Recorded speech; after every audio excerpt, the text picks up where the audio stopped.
Son bir həftədir Azərbaycan mediasında, o cümlədən sosial mediada Səfəvi dövləti haqqında geniş bir müzakirə başlayıb və ən belə deyək, primitiv forması odur ki, bu müzakirə daha çox münaqişə xarakterlidir.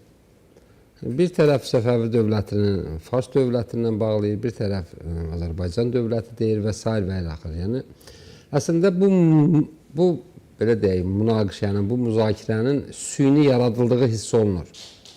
Bəllidir, Səfəvi dövləti İraq, İran, indiki Dağıstan, Gürcüstan, Ermənistan, Bəhreyn, Əfqanistan, Pakistan ərazisində fəaliyyət göstərmiş, mövcud olmuş, daha doğrusu böyük bir imperiyadır. Bu imperiya çox ölkələr, orada yaşayanlar da iddialı ola bilərlər. Amma fakt faktında qalır ki, bu imperiyada Türk dövlətləri siyasındadır. İndiyə qədər qurulan Türk dövlətləri siyasındadır. Amma bunun dini ideoloji tərəflərini bugünkü Fars Molla rejimi elə formada özünküləşdirib ki, bu münaqişə predmetinə çevrilib. Və onu da xatırladım ki, bu müzakirə nə vaxt başladı? Bu müzakirə İranın belə deyək, ali rəhbərinin müşaviri Yahya Rəhim Səfəvinin müsahibəsindən sonra başladı. Yəni, onun adından bir müsahibə göstərdilər. Daha doğrusu yayımlandı. Bilmirəm, bu müsahibə doğrudan da var idi, yox idi. Və orada o İran'daki müasir İran dövlətinin, Səfəvinin İran dövlətinin varisi kimi təqdim edilmişdi. Və bu da ciddi müzakirəyə və konfliktə, belə deyək, münaqişəyə gətirib çıxartdı Azərbaycan mediasında və sosial mediasında. Yəni, kənardan atılmış bir mövzuydu və konflikt yaradılmaq üçün atılmış bir mövzuydu. Mən o cür dərk elədim. Studiyamın qonağı dinşünas Tural İrfandır. Tural bəy, xoş gördük sizi.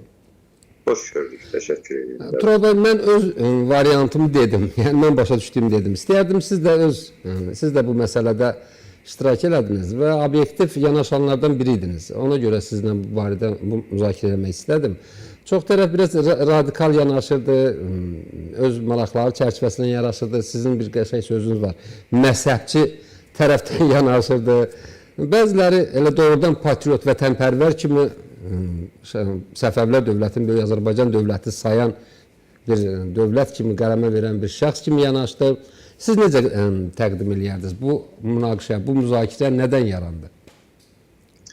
Ümumiyyətlə, hər şeydən öncə onu bildirim ki, bizim cəmiyyətdə, ümumiyyətlə, əsasən bu sosial şəbəkələr aləmində bizim insanlarımızın sanki normal müzakirə və normal hətta mübahisə aparmaq ənənəsi hələ ki formalaşmıyor. Yəni, ya insanlar fanatikcəsinə bir şeyə pərəstiş edirlər və onu bir ilahiləşdirirlər, qətiyyən əks fikri qəbul etmirlər, ya da onu bir mənfi obraz kimi, necə deyərlər, bir şeytan obrazında tənqid və yaxud da təhqir edirlər, yenə də əks fikri qəbul etmirlər. Bu, normal yanaşma deyil. Ümumiyyətlə, tək Səfəvilərlə bağlı, Şah İsmaillə bağlı yox. Biz buna əsasən dini məsələlərlə bağlı, bu müəyyən də başqa mövzularda da biz bu müzakirələrin, necə deyirlər, getdiyi səhnələrdə görürük bu mənfaatları. Birinci, mən arzu edərdim ki, bax, bu məsələdə bir qədər biz islah olunaq, bir qədər inkişaf eləyək, bir qədər dünyaya baxaq. Ancaq təbii ki, bunu mən hər kəsə hamıya şamil etmirəm. Belə olduğu bir səhnədə də normal sivil mədəni ziyalılarımız, elm xadimlərimiz artıq o mənzərə qarşısında qoşulub orada fikir deməyə, söz deməyə bir fürsət tapa bilmirlər. Çünki o, necə deyərlər, təhqir burulğanında nəsə ifadə etmək artıqdır. O ki, qaldı bu Səfəvilər məsələsinə. Bilirsiniz, tarixdə ümumiyyətlə birləşdirici amillər də çoxdur. Örnək götürəsi amillər də çoxdur, həddindən artıq, xüsusən Azərbaycan tarixində və eyni zamanda ixtilafa, necə deyərlər, münaqişəyə gətirib çıxaracaq detallar, necə deyərlər, nüanslar çoxdur. Şübhəsiz ki, bu ayrıcı, bölücü detalları əsasən İrandakı hazırki Fars Molla rejimi dırnaqarası şəkildə deyək ki, məharətlə istifadə edirlər. Bir qədər əvvəl bəlkə də xatirinizdədir, səhv etmirəmsə son illərdə idi.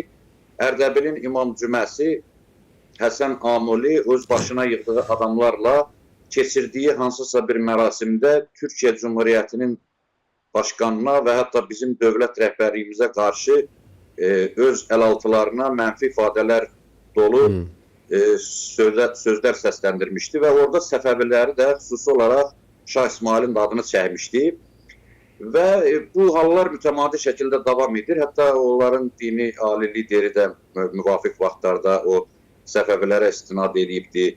Ondan sonra indi bu son vaxtda da sizin qeyd etdiyiniz kimi ali dini liderin müşaviri və hərbi komandan Yahya Rəhim Səfəvi o cür ifadələr işlədib ki, biz o irsi davam etdiririk və Səfəviləri yaşadırıq və bu yoldayıq. Ümumiyyətlə, bu hallar çoxdur. Qeyd etmək lazımdır ki, əvvəla mən siz dediyinizlə tam razıyam. Yəni, Səfəvilər ortaq tariximizdir. Belə ki, necə deyərlər, hətta Pakistana kimi, İraq və s. bütün bu ərazilərdə, necə deyərlər, hətta Bəhreyn, Küveytə kimi, eyni zamanda İranın bu Farsistan əyalətləri var ki da, indi orada Farslar yaşayıb, bunu danmaq olmaz. Orada onların yeri yurdudur. Bunları da əhatə edibdir. İndi bəzi bizim bu sadəlöv adamlarımız da sanki bu təkərə düşürlər. Bu Farsın oradan alovlandırdığı, qızışdırdığı hansısa bir məsələyə, belə deyək ki, emosional yanaşaraq Şah babamız bu deyib düşürlər meydana nəticəsini düşünmədən. Ki, bu niyə bu mövzunu atırdı? Mövzu açmaq lazımdır, o mövzunu biz aşmalıyıq. Bizim üçün əgər haçansa Səfəvilər mövzusu aktual olarsa, lazım olarsa ki, biz bunu araşdırmalıyıq, oturub araşdırmalıyıq. Deməli, bu siqnallar bu cənubdan gəlir. Bu, Molla rejiminin Türkiyə ilə aramızda nifaq salma cəhdlərinə necə deyərlər, xidmət edir. Və yaxud da bu qurulmaqda olan, inkişafda olan Türk dövlətləri birliyidir, ondan sonra Türk birlikləri ümumiyyətlə bu Turan ideyasıdır. Bax, bu məsələlərə xələl gətirmək üçün Molla rejimi ayrıcı, bölücü, tarixdə hansı detallar varsa, onu çıxardır, atır ortaya. Tutaq ki, Səfəvi niyə Nadir Şahı qabartmırlar? Nadir Şahın İranda heykəli də var. Necə deyirlər, onu da şah kimi qəbul edirlər. O da şah babamızdır. Belə deyək də, o təbirlə desək. Bəs niyə bu Nadir Şahı imperiya qurubdur? Nadir Şahın coğrafiyası hara, Səfəvilərinki hara? Bəs yaxşı, bu ondan da böyükdür. Şərqin Napolyonudur. Niyə? Bunu bizdə təəssüf ki, bu düşünən yoxdur. Bunu eləcə kör-köranə şəkildə qoyma Şah İsmail əlimizdən getdi. İrandan kimsə dedi ki, bu bizim babamızdır. Biz tez ondan qabağa düşək, yox bizim babamız. Bu belə primitiv yanaşmadır, necə deyim, küçə söhbətidir. Bu məsələnin altında başqa dərin məsələlər yatır, ideoloji məsələlər yatır.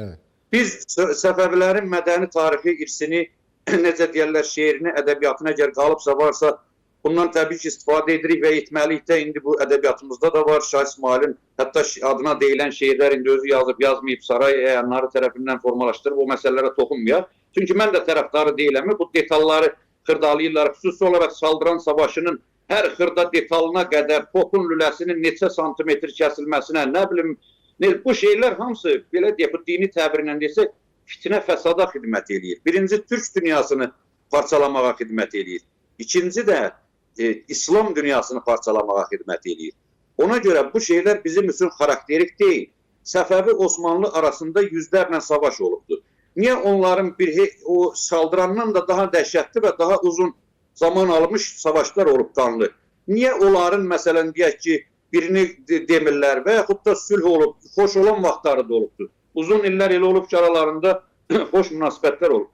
Həmin dövrləri yox, məhz o çaldıran savaşını qabartmaq, xüsusi olaraq da bu Sovet imperiyasının 50-ci illərdən sonra belə deyə üzr istəyirəm, 50-ci illərdən sonra onların yürütdüyü ideoloji siyasət ki, bu Türkiyə ilə Azərbaycanın müəyyən mənada mədəni milli əlaqələrinin qurulmaması. Çünki bu Osmanlı Türkiyəsindən savaşda olan obrazlar kim olubsa, bunları ortaya çıxartmaq lazımdır. Və burada da Şah İsmail təbii olaraq qabartılır. Ümumiyyətlə, mən bildirmək istəyirəm ki, bu kimi məsələlər bu dövr üçün ümumiyyətlə xarakterik deyil. Biz əgər, yenə deyirəm, tarixin, biz müəyyən vaxtı Mirzəfər Bağırovun da tutaq ki, dövründə hansısa gördüyü müsbət işlərdən, necə deyərlər, bir nümunələr gətiririk, deyirik. Hətta baxmayaraq ki, bu Sovet imperiyasının bir təmsilçisi olubdur. Ona görə də bir mənalı şəkildə bu səbəbləri də, necə deyərlər, yağı görmək və yaxud da buna qarşı düşmənçiliyi xüsusi olaraq qabartmaq, bu ümumiyyətlə bu birliyin pozulmasına, ən azı mənəvi layihənin xarab olmasına gətirib çıxaran bir məsələdir. Amma tənqidlərə açıq olmalıdır. Tənqidlərlə bu məsələlər aydınlaşmalıdır. Biz fədakarcasına, fanatikcəsinə qədim fars ənənələrinə uyğun olaraq şahları ilahələşdirib, elə Şah İsmail Mürşidi Kamil 12-ci imamın naibi idi, məsum idi, toxunulmaz idi, bunun heç bir günaha təqsiri yoxdur desək, bu artıq bizim ağlımızın, düşüncə səviyyəmizin həm bəsliyini göstərir, həm də ki, bu məsələlərə rasional yanaşma deyil, bu fanatikcəsinə yanaşmadır. Unutmayaq ki, Səfəvilər teokratik, məzhəbçi bir ideologiya sökənən dövlət olubdur. Səfəvilər heç vaxtı Böyük Azərbaycan, Böyük Turan, nə bilim bir milli ideologiya əsaslanan bir dövlət qurmaq anlayışında olmayıblar. Bunu indi gündəmə gətirmək bu gülünc məsələdir. Bilirsinizmi, bizim bu Elmlər Akademiyasının bəzi üzvləri, bəzi bu üləma, bəzi bu məsələlərə yanaşanlar Sovet senzurasından keçmiş kitabların ortaya qoyduğu, necə deyirlər, məhfumdan başqa bir təsəvvürə malik deyildir. Ona görə də sanki elə o dövrdə nə cür təqdim olunubmuşsa biz də onun izi ilə getməliyik. Yaxşı, bu müsbət tərəflərini götürək, tutaq ki, Səfəvilər həm torpaqları genişləndirib, biz də deyirik ki, bu bizimdir, bu Azərbaycan qrup falan eləyib. Bu tərəfi yaxşı. Tarixi, mədəni, tutaq ki, şeirlər var, həm xalçalar var və s. Bir-iki abidə var, indi o qədər də yoxdur. Şah İsmailin dövründə ümumiyyətlə Azərbaycanda tikilmiş bir dənə abidə yoxdur. Dağıdılmış var, məsələn, İçəri şəhər qalası, nə bilim, Xudafərin körpüsü və s. Amma belə bir gözə gəlimli, deyəsən ki, 24 illik hakimiyyət dövründə Şah İsmail Əməvilərin Şamaxıda tikdiyi kimi böyük bir məscid mi tikib, bir qız qalası kimi qala mı tikib, haradasa bir kitabxana mı tikib, Abbasilərin qurduğu kimi bir akademiya mı qurub? Bu yoxdur. Bunu da etiraf eləmək lazımdır. Da indi fanatcasına burada deyək Şah babamız falan bu yaraşmır axı. Gəlin bunu bir rasional yanaşalım bu məsələlərə. Və buna görə də biz o mədəni tərəflərini varsa götürə bilərik. Ancaq ideoloji tərəflərini Şöhrət müəllim, biz ehtiyatla yanaşmalıyıq. Elə ona gəlirəm, bax, ona gəlirəm, sualımı qoy verim, siz davam edin. Ən təhlükəli tərəfi, Tural bəy, bəli, ideoloji tərəfidir. Yəni, bugün ideoloji tərəfindən nə qədər, belə də yumşaq desək də, tarix ümumiyyətlə tarixdə qalmalıdır. Biz onu tarix kimi oxumalıyıq, tarix kimi qəbul etməliyik. Bugünə gətirməyin əhəmiyyəti yoxdur. Amma ideoloji tərəfini, dini ideoloji tərəfini bugün İran sistemi, İran rejimi qəbul edib və o cürdə fəaliyyət göstərir. Bunu şəxsən o cür qəbul edirəm. Və bu ideoloji tərəfini əgər Azərbaycan 44 günlük müharibədən sonra yadınızdadır, prezident çıxdı efirdən dedi ki, yeni milli ideyalar lazımdır. Elə Şah İsmailin Səfəvli ideyası lazım olsaydı, deyərdi Səfəvli ideyasını daşıyırıq. Qazarlar olsaydı, Qazar deyərdi. Nadir Şah Afşarlar olsaydı, o ideologiyanı deyərdi də. Deyərdi ki, bundan sonra budur. Amma o dedi ki, yeni milli ideya lazımdır. Ziyalılar, alimlər, oturun fikirləşin. Və parlamentdə çıxışında da dedi ki, bizim yeganə ailəmiz Türk ailəsidir. Bundan başqa ailəmiz yoxdur. Yolumuz Türk birliyidir. Bu da sənin ideoloji xəttin. Amma bugün İrandan, Tehran rejimindən gələn tezislər, bax bu cür siz dediyiniz formatda yeni, bax bu cür ideoloji təxribatlar yaradır. Tamamilə doğrudur. Demək, məsələ belədir ki, biz onu unutmayaq ki, 500 il bundan əvvəl, bəlkə də o dövr üçün xarakterik idi, o ideologiya o dövrdə mövcud oldu və Səfəvilər tərəfindən bu, daha doğrusu biz bu da bir qədər bəsit yanaşmadır. Mən çox da dərindən burada getmək istəmirəm, çünki vaxtla bağlı. Ümumiyyətlə Səfəvilər biz deyirik, bu Səfəvilər şahlar sülaləsidir. Amma Səfəvilərin ideologiyası Səfəvilik ideologiyası deyil. Yəni bu Fars şubiyyəsindən gələn bu bir məfkurədir. Bu çox dərin bir məsələdir. Bu, necə deyərlər, ta bu xilafətin Sasani imperiyasını süqut etdirməsindən başlamış, demək bu Əməvi Abbasi dövründə gizli fəaliyyət göstərmiş, vaxtilə fürsət tapan kimi, zəmin yaranan kimi İranda həşşaşilər adı altında, deyək ki, Ərəb coğrafiyasında, Bəhreyində Qərmətilər adı altında, Misirdə Fatimilər adı altında və s. Təzahür etmiş bir Fars məfkurəsidir, Fars ideologiyasıdır. Bu Səfəvi imperiyasının ideoloji əsasları Fars şubiyyəsinə dayanır. Bunun nə türkçülüklə əlaqəsi yoxdur. Əksinə türk düşmənçiliyi orada əsas süjet xəttidir. Nə bunun İslamla əlaqəsi yoxdur. Bununla bağlı təəssüf olsun ki, bizdə obyektiv araşdırmalar aparılmır. Bu cür deyən, açıqlamaq istəyən adamları da hədəfə gətirib bu dediyiniz kimi İrandan göndərilən tezislər əsasında məzhəb düşməni elan edirlər, şah düşməni elan edirlər. Ona görə biz lazımdır ki, bir bu məsələləri obyektiv araşdıraq. Müasir üsullarla, müasir ağılla, siz dediyiniz kimi, cənab prezidentin də dediyi kimi, bu yeni ideyalara doğru, Turan birliyinə doğru ki, bizə bu birlik üçün hansı mədəni, mənəvi, tarixi, ideoloji əsaslar lazımdır və sərfəlidir. Bizə məgər Şah İsmail lazımdırmı ki, Türk birliyində Şeybani xanın başını kəsib kəlləsindən çaxır deyək ki, ibadəsi düzəldirdi. Və bu özbəklə biz necə birləşəcəyik? Sənin tarixi təəssüf keçdiyin olduğu kimi onun da ola bilər. Tutaq ki, onlar da Əmir Teymuru götürüb qabartmamalıdır ki, bu gedibdir Sultan Bəyazidin orada deyək ki, başına hansı oyunu gətirib. Yəni, bu məsələlərdə bir ehtiyatlı olmaq lazım. Tutaq ki, Nadir Şah, məsələn, mən nümunə kimi çəkirəm. Mən yenə demirəm ki, bunların hansısa bir, siz demişkən, hakimiyyətinin ideologiyasını bu gününə gətirib çıxaq. Bu konservatizmdir, bu doğru deyil. Köhnədə qalmış nəysə gətirəsən bugün dirsələr. Bu insanın öz ağıl şuurunu da məhdudlaşdırır ki, yəni sən özün ortaya bir ağıl ideya qoya bilmirsənmi ki, gedib 500 il bundan qabaqki səbəblərin, yaxud əfşarların ideologiyasını sürüyüb gətirsən. Nadir Şahın Nəcəf qurultayı var. Osmanlı sultanlarına yazdığı məktublar var, bəyannamələri var. Məsələn deyirəm, Türk dünyası üçün xarakterik olan nüansları xatırlatmaq qəbilindən bunları deyirəm mən. Nə üçün idi bunlar? Bunlar dini, ideoloji, müəyyən qədər də milli birliyin, vəhdətin təmin olunması üçün idi ki, əski çağlardakı Səfəvi şahların elədiyi məzhəb ixtilafına dayanan ideologiyaları kənara qoyağın. Gəlin, burada Türk birliyinə xidmət eləyən, ümmətin, millətin, necə deyərlər, vəhdətinə xidmət eləyən ideologiyalar, təbii ki, o da məlum aqibəti necə olur. Amma bugün isə bu səbəbilik məsələsinin şübhəsiz ki, İranın hazırki mövcud rejimi eynən nöqtəsinə kimi Səfəvi dini, teokratik, feodal ideologiyasına sökənir. Yahya Səfəvi əgər o sözü deyibsə, o yəni uyğun bir məsələdir. Təbii ki, bugün Səfəvilərin ideoloji irsini İrandan güclü heç kim davam elətdirə bilməz. Yahya Səfəvi deyib ki, Səfəvilər, Şah İsmail, yəni İranı birləşdirdi. Təbii ki, ideoloji cəhətdən o dövrdə başqa məzhəblərə, başqa qidələrə xidmət edən insanlar vardı, deyək ki, tayfalar vardı, hətta xırda dövlətlər vardı. Bunların hamısını məhv etdilər və vahid bir ideologiya qurdular. Bu da Livandan, İraqdan gətirilmiş, deyək ki, mollalar bu ideologiyanı təsis etdi. Həmin mollalar da vaxtilə Xəlifə Ömər dövründə Sasani imperiyası süqut edərkən pərən olmuş, əsir aparılmış və yaxud da hansı qabiliyyətinə, bacarığına görə deyək ki, həmin ərəb coğrafyalarına, Livan, Suriya, İraqa dağılmış adamlar idi. Bunlar orada getdilər, hətta Seyid qiyafəsinə girdilər. İrana qaydanda artıq onlar Peyğəmbər nəslinin davamçıları kimi qaydırdılar, Sasani qalıqları kimi deyil. Bunları sıralamaq olar, bunların sayı hesabı yoxdur.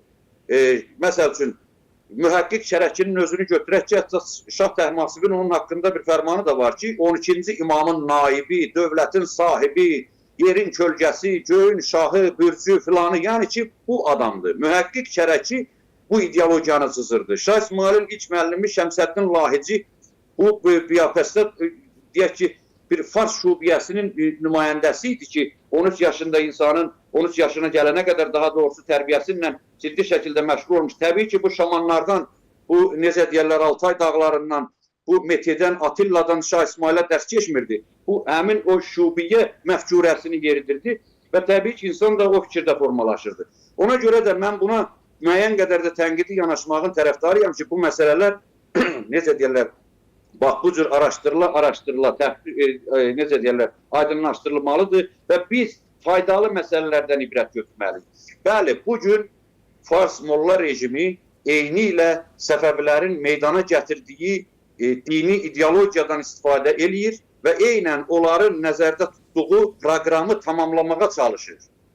Bugün bilirik Yəməndə, Livanda, İraqda və s. digər yerlərdə bu molla rejiminin təbliğatı, bunların necə deyərlər, ideologiyası yeridilir. Və bu da hamısı özəyini götürür nə qara qoyunlulardan, nə ağ qoyunlulardan, nə elxanlılardan. Bu özəyini götürür Səfəvilərdən. Bunu etiraf eləmək lazımdır. Bunu yoxsa Şah babamız hu deyib, 3 dənə bayatı ilə ortaya düşməklə bu şey olmur. Biz pərəstişlə, sitayişlə, ilahiləşdirməklə iş görənmərik. Bu da Farsın məfcurəsidir. Farslar öz şahlarını ilahiləşdiriblər. Türkdə belə şey olmayıbdır. Niyə pərəstiş edirsən Şah İsmailə? Hansısa ideologiyasını təbliğ edirsən elə. Tutaq ki, lap yenə də məzhəbçilik təəssübünlə yanaşıb onun qurduğu o qatı radikal məzhəbçiliyi qəbul edirsən, özünü olduğun kimi təqdim elə. Daha bunu gətirib cəmiyyətə niyə aşılıyırsan başqa formada? Bunu bilməyənlər gərək bu məsələlərə, bu meydana girməsinlər. Mən son dövrdə görürəm bizim ölkəmizdə də. Bunun içində siyasət adamları da var. Təəssüf olsun ki, tarixçilər də var. Təəssüf olsun ki, din adamları da var. Bilə-bilməzə 5 abzaslıq yazını yazıb, Şah İsmailin də portretini qoyub, ora Şah babamız, bizim qoyma getdik Şah babamız. Bununla iş olmaz. Axı, Yahya Rəhim Səfəvi də orada oturub, bəlkə də bir səhərin otaqda gülür oradakı bax, mənim fikrimdən sonra meydanda nələr baş verir. Bilirsinizmi, bu məsələlərə pragmatik yanaşmaq lazımdır. Bu günümüz üçün, siz dediyiniz kimi, birinci bizim dövlətçiliyimiz üçün hansı ideallar və ideyalar lazımdır, biz onu saxlamalıyıq. İkinci də bizim Türk birliyimiz üçün. Bugün gündəmdə olan Turan, bu Türk Dövlətləri Birliyinin, necə deyərlər, təşkilatlanması və bunların birgə fəaliyyətindən söhbət edir. Bu məsələdə... Artıq ortaq dil yaradırlar, ortaq əlifba yaradırlar, ortaq hərbi yaradırlar, ortaq iqtisadiyyat yaradırlar, fondlar yaradırlar. Azərbaycan Orta Asiya Birliyi yarandı, Türk Dövlətləri Təşkilatı yarandı. Bu qədər böyük bir maştabın, bu qədər böyük bir miqyaslı bir ideyanın, böyük bir miqyaslı layihənin içərisində gətirib atıblar. 500 il bundan qabaq o belə deyib, bu belə deyib. Ortalığı elə bir hibrid müharibənin tərkib hissəsidir. Tural bəy, gəlin bunu deyək də adını deyək. Şübhəsiz ki, məsələn, mən sizə bir şey deyim. Bugün İran rejimi üçün, məsələn, həmin o tarixi ənənələrdə, tutaq ki, məsələn, Qacarlar olub, Səfəvilərdir, Əfşarlardır və yaxud başqaları. Bugün xüsusi olaraq Səfəviliyi qabardılar. Ona görə ki, bugünkü İran rejiminin indiki zəmində sərf eləyən Səfəvilər məsələsidir, Səfəvilər ideologiyası. Ələlxüsus da ki, onların o üstündə dayandığı ideologiya Səfəvilərin mirasıdır. Ona görə onun üçün xarakterikdir. Bayaq qeyd etdim, Nadir Şahı niyə vurğulamırlar? Çünki Nadir Şah sərf eləmir. Nadir Şah Osmanlı ilə vəhdət yaratmaq istəyir, ümumiyyətlə Türk dünyasının birləşməsini tərəfdarı idi. Eyni zamanda İslam məzhəblərini və eyni zamanda ideologiyanı, bu qatı məzhəbçi dini rayihədən kənarlaşdırmaq istəyirdi bir növü. Amma Səfəvilərə o dövr üçün deyək ki, bu sərf eləyirdi. Mühəqqiq Kərəçi kimi, Şəms Lahici kimi, Əllamə Məhəmməd Baqır Məclisi kimi ideologlar ki, bu Səfəvilərin ali dini liderləri idi bunlar. Bu vilayət-i fəqih sistemi indi müasir dövrdə ortaya çıxmış həmən Səfəvilər ideologiyasının bariz nümunəsidir. O dövrdə şahların, Şah İsmailin özünün də belə ideologları vardı. Bunlar hamısı farslar idi. Bunlar hamısı Fars şubiyyəsinə xidmət edən adamlar idi. Bunlar ideologiyanı elə qurdular ki, birinci Türkün əleyhinə, ikinci müsəlmanların əleyhinə. Ona görə də bugün Səfəvilərin təkcə adı xatırlananda nifaq düşür. Şah İsmailin təkcə adı çəkiləndə iki Azərbaycanlı arasında ixtilaf düşür. Çünki bunu farslar alət eləmişdi. Bu Səfəviləri alət eləmişdi. Mən bircə dənə misal çəkmək istəyirəm burada sizə. Bu Şah İsmaillə bağlı, Səfəvilərlə bağlı ümumiyyətlə bu tarixçilər təkcə tarixi prizmadan yanaşır. Siyasətçilər də tam mükəmməl yanaşmır. Qeyd etdiyimiz kimi bu ideologiya məsələlərini kənara qoyurlar, emosional yanaşırlar və hətta məzhəbsi yöndən yanaşırlar. Mən araşdırdım, gördüm, o Şah İsmaili kör-körənə təbliğ və tərənnüm eləyənlərin əksəriyyəti məzhəb təəssübkeşləridir. Sadəcə başqa meydanda, başqa üsulla deyə bilmədiklərini Şah İsmailin portreti altında deyirlər. Bunu mən açıq görürəm də, bu adamlar ömründə bir dəfə Şah İsmailin doğum günündə gedib onun heykəlinin yanında bir bayatçısını deyib, bir qərənfil qoymamış adamlardır. İndi durublar Yahya Səhrimin fətvasından sonra burada Şah babamız deyib düşüblər meydana. Həmin Şah babamız deyən fanatikləri Səddamla müharibədə Xomeyni verdi qabağa, Aşura ordusu adı altında milyonlarla o cür fanatik adamı cənnət pasportu verib, başlarına da qızılbaş yazdırıb aparıb qırdırdılar. Fərat çayına Səddam da toku buraxdı cərəyanı. 100 minlərlə adam bir gündə həlak oldu. O tərəfdən türkmənlər, bu tərəfdən də türklər. Budur Şah babanın ideologiyası. Bunu bir aydınlaşdırmalıyıq. Mən bir tə şey deyim. 1720-ci ildə nümunə çəkirəm bunu. Bu Səfəvilərin ideologiyasının Fars ideologiyası olmasına nümunə olaraq və Səfəvi imperiyasını heç də o türk kimliyi ilə təqdim olunan şahların idarə etmədiyini, onların sadəcə indiki İranda Məsud Pezeşkiyanın sahib olduğu səlahiyyətlər çərçivəsində səlahiyyətə sahib olduğunu, ən əsası səlahiyyəti olsa belə həmin ideologiyanın əsrinə çevrildiyini və o qəfəsdən çıxma imkanının olmadığını nümunə çəkəcəm. Şah İsmailin özünün Çaldıran müharibəsindən sonraki əhval-ruhiyyəsinə biz nəzər yetirsək, bunun özü də kifayət eləyir. Təhmasibin oğlu 2. Şah İsmaili 14 il Qəzvin türməsində saxlatdığını zindanında. Ondan sonra çıxaraq 2. Şah İsmailin aparmaq istədiyi islahatları xatırlasaq bu kifayət eləyir.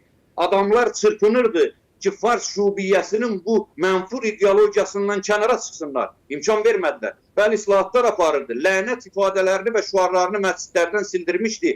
Osmanlı ilə yaxınlaşmaq istəyirdi. Türk birliyinə meyillənirdi. Şubiyyə ideologlarını kənarlaşdırıb Türk təfəkküründə olan və məzhəbsi olmayan ruhaniləri önə sürmək istəyirdi.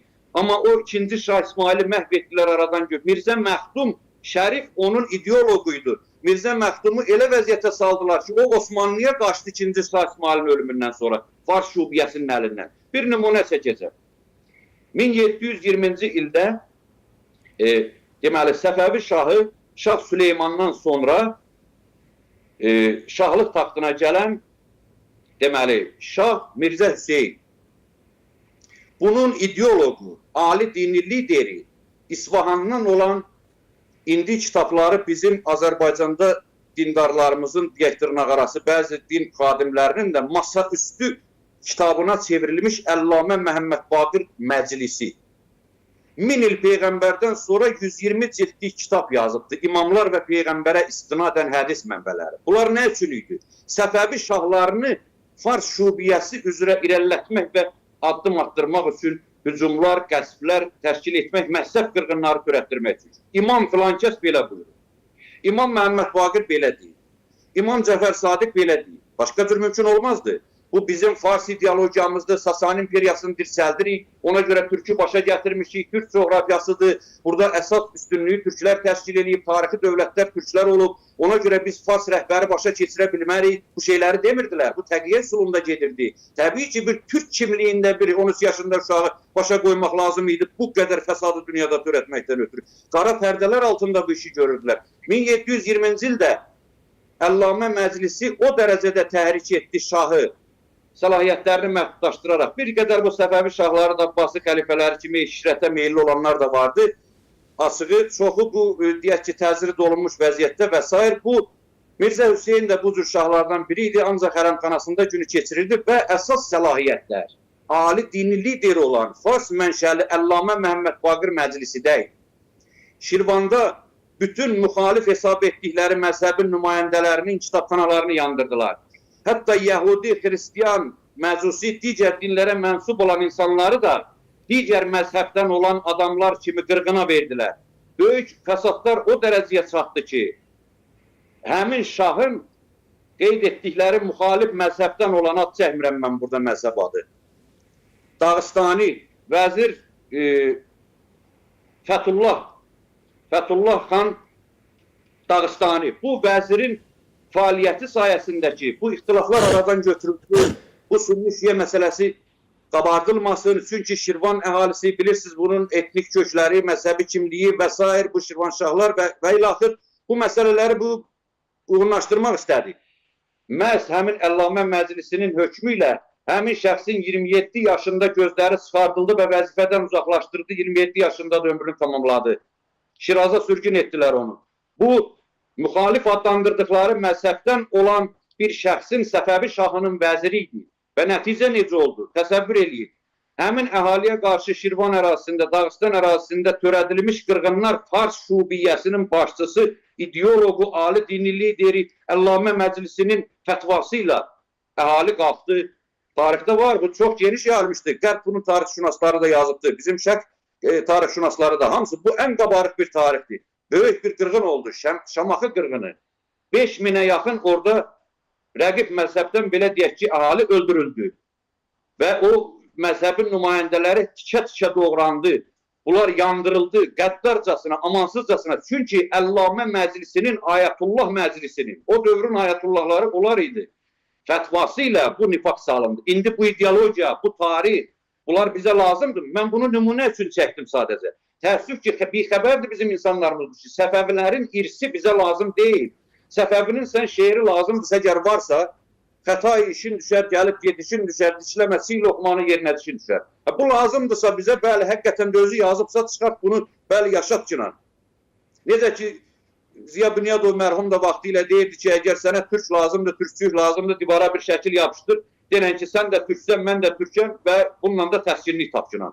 İndi ona görə də bu, bugün üçün xarakterik deyilsə bizim üçün, bəli, bayatısını deyil, şeirini deyilən. Amma sən onun Fars şubiyəsinin əlində olmuş, alət olmuş bir ideologiyanı gətirib hara sən çıxardırsan, bu birinci bizim Türkiyə ilə aramızın pozulması deməkdir. Çünki həmin dövrün xarakterik olan müharibələrini gətirirlər ortaya. Çaldıran müharibəsini qabardırlar. Digər məsələləri qabardırlar. Bugün bizdə ki, bu siyasiləşmiş məzhəb var. Mən bir şey vurğuluyum. Cəfəri məzhəbi siyasi məzhəb olmayıb. Bunu Səfəvilər siyasiləşdiriblər. İmam Cəfər Sadiq hakimiyyətdən tamam uzaq bir adam olubdur. Bu oturub elmlə məşğul olub. Elm tələbələri yetişdirib. Abbasilər dövründə. Bunu gətirib bu Səfəvilər, bu Fars şubiyəsi bunu siyasiləşdirdilər. Ki niyə görə? Orada 12 qeybdə olan imam doktrinası var və buna görə də şahı Allaha bağlamaq mümkündür. Yəni qeybdə olan adamın bir nümayəndəsi Şəms Layici Mühəqqqiq Kərəkidir yer üzündə və Şah İsmailin burada bir tarixi nüansını mən xatırladım. Ərdəbil Təbriz məscidində ki, o qılıncla insanların məzhəbini dəyişdirirdi.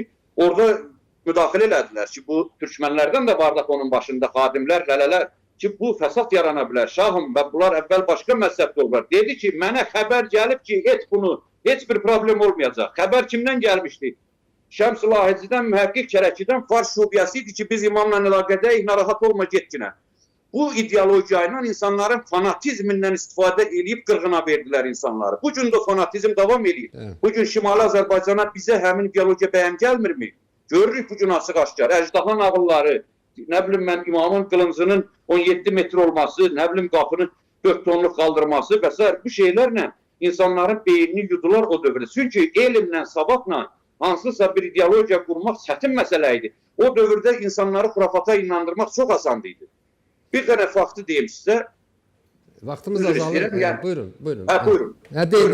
Buyurun. Yəni deyirəm ki, biraz qısa deyil. Yox, yəni bu məsələdən kənarda. Demək istədim ki, toparlayın, qutaraq. Yəni buyurun.